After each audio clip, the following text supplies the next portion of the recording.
Hello everyone, first of all আমি সৌরভ and welcome to my YouTube channel bay of art.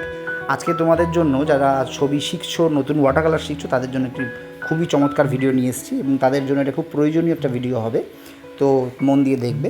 তো এইটা হচ্ছে আমাদের একটি ওয়াটার কালার কম্পোজিশন, যেটা একটা হরিণ এবং সেটা জঙ্গলের মাঝখানে দাঁড়িয়ে আছে, এবং এখানে আমরা আলোর রশ্মি কীভাবে দেখানো যায় ওয়াটার কালারের মাধ্যমে সেটা কিন্তু শিখব। তো তোমরা দেখতেই পাচ্ছ চাপানো হয়ে গেছে কালার। হ্যাঁ, এখানে অ্যাকচুয়ালি ডেমনস্ট্রেশন করছিলাম ক্লাসে বা একটা বাচ্চাকে। তো সেখানে ক্ষেত্রে ও বলছে আমাকে স্যার একটু দেখিয়ে দিন ওয়াটার কালারটা, আমি বুঝতে পারছি না। তো আমি তখন মনে করলো যে আমাদের যে ইউটিউব বন্ধুরা আছে তাদের জন্য এটা করি, একটা ভিডিও করে নিই। তার জন্য এটা সঙ্গে সঙ্গে যেই ভাবা সঙ্গে সঙ্গে কাজ, তো তাই করেছি। তো এইখানে যেটা আমি এই রশ্মিটা তৈরি করেছি, এটা করার জন্য তোমাকে কালার চাপিয়ে সঙ্গে সঙ্গে ভেজা অবস্থায় ড্রাই ব্রাশিং করে ওটাকে কালারটা তুলে দিতে হবে, এবং আবার শুকিয়ে গেলেও করা যায়। তখন ব্রাশিং করে মানে একদম নর্মাল ওয়াটার, পুরো একদম প্লেন ওয়াটার দিয়ে ওটাকে ব্রাশিং করে তুলে দিতে হবে রঙটাকে, এবং কাপড়ের সাহায্যে সেই রঙটার যে জল জল হয়ে আছে ওটাকে কিন্তু স্ক্র্যাচ আউট করে দিলে কাপড়ের সাহায্যে, তাহলে কিন্তু এফেক্টটা চলে আসে। এবং একদম শেষে আরও ভালো এফেক্ট দেওয়ার জন্য তখন কিন্তু সাদা ব্যবহার করা যেতে পারে, সেটা কিন্তু তোমরা পরে দেখবে পরবর্তী সময় যেটা আমরা করবো এটা। তো এখানে আমি কিছু পাতা দিয়ে দিচ্ছি ওর উপর দিয়ে, রশ্মিটার উপর দিয়ে, তাহলে রিয়েলিস্টিক একটা এফেক্ট তৈরি হয়।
এবার আমাদের যেহেতু পুরো জঙ্গলটা ব্যাকগ্রাউন্ডটা কমপ্লিট হয়ে গেছে, এবার আমরা হরিণটা ধরেছি। হরিণটার ড্রয়িংটা যেটা আছে একটু মোটা আছে এখানে, তোমরা একটু রোগা করবে, কেননা এটা ওই স্টুডেন্টটা এঁকেছে এবং ওর মতো এঁকেছে, আমি এটা ঠিক করিনি খুব একটা, মোটামুটি ভালোই এঁকেছে। তো ওর উপরেই যেহেতু এটা পেন্ট করা হয়েছে, ওয়াটার কালার করা হয়েছে, তার জন্য এটা একটু প্রবলেম আছে, একটু মোটা হয়ে গেছে হরিণটা, একটু রোগা করলে দেখতে ভালো লাগবে।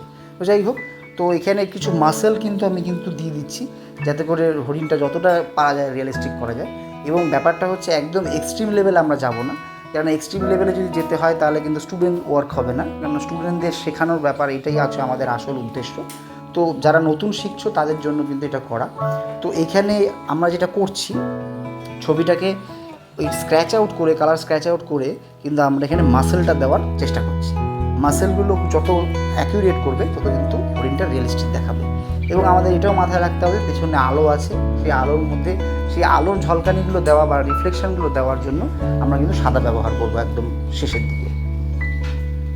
আর রঙের ক্ষেত্রে বলে রাখি, এখানে আমি বার্নসাইনা ইউজ করেছি, ইয়েলো অকার ইউজ করেছি, গ্যাম্বোস ব্যবহার করেছি, আর কোথাও কোথাও আলট্রামেরিন ব্লু আর কোবাল্ট ব্লু ব্যবহার করেছি।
এবার কিন্তু আমরা হাইলাইটসগুলো দিচ্ছি এবং হরিণের মধ্যে যে ডটসগুলো থাকে সেই ছবিগুলো সেগুলো কিন্তু দিচ্ছি সাদা দিয়ে, ঠিক আছে। আর কিছু জায়গায় আমি লেমন ইয়েলো পুরো একদম ওপেক স্টাইলে ব্যবহার করেছি, যেখানে যেখানে মিস করে গেছি, যাতে ওখানে আলোটা পড়লে যেখানে ইয়েলো হয়ে যায় পাতাগুলো, সেই অংশগুলোকে বোঝানোর জন্য আমি কিন্তু ওপেক স্টাইলে একদম কাঁচা কালার কিন্তু ব্যবহার করেছি। এবং সাদাটাকেও তাই সেইভাবেই ব্যবহার করতে হয়, তোমরা দেখতেই পাচ্ছ এখানে আমি করছি। এই যে এখানে যে বলেছিলাম প্রথমেই যে এই রেটাকে আরও ভালো করে বোঝানোর জন্য কিন্তু সাদা দিয়ে কিন্তু ড্রাই ব্রাশিং করে দিতে হবে, তাহলে ভালো লাগবে। যদি মনে হয় কেউ যদি মনে হয় আরও প্রমিনেন্ট করবে আরও করতে পারো, আমি খুব একটা বেশি করিনি, কেননা ছেলেটা গিয়ে নতুন ওয়াটার কালার শিখছে, এর ওপর বেশি চাপিয়ে দেওয়াটা ঠিক হবে না। এই জন্যই বলেছি প্রথমেই যাদের নতুন ওয়াটার কালার শিখছো তাদের জন্য এই ভিডিওটা খুবই ইম্পর্ট্যান্ট, তারা কিন্তু খুবই মন দিয়ে দেখবে এবং আমার আশা করি শিখতে পারবে। এবং ট্রাই করো বাড়িতে, এটা হবে খুবই সহজে করা যাবে এরকম একটা এফেক্টিভ ছবি।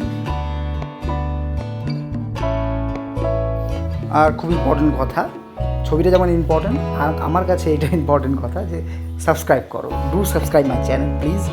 আর ছবিটি ভালো লাগলে খুবই অবশ্যই লাইক করবে, শেয়ার করতে ভুলবে না। এটা বারবার বলি, বারংবার বলি, কিন্তু কেউ এটা শোনে না। হ্যাঁ, জানি না কবে আমার মানে চ্যানেলটা গ্রোথ করবে। যাই হোক, তোমাদের আর যতটা হেল্প করেছো আর একটু চাই, একটু পাশে দাঁড়াও, তাহলে আমিও কাজ দেখাতে পারবো তোমাদের। আজকের জন্য এতটুকুই, আবার দেখা হবে খুব তাড়াতাড়ি। এবং প্র্যাকটিস করো আর আমার চ্যানেলটিকে সাবস্ক্রাইব করো। Thank you so much.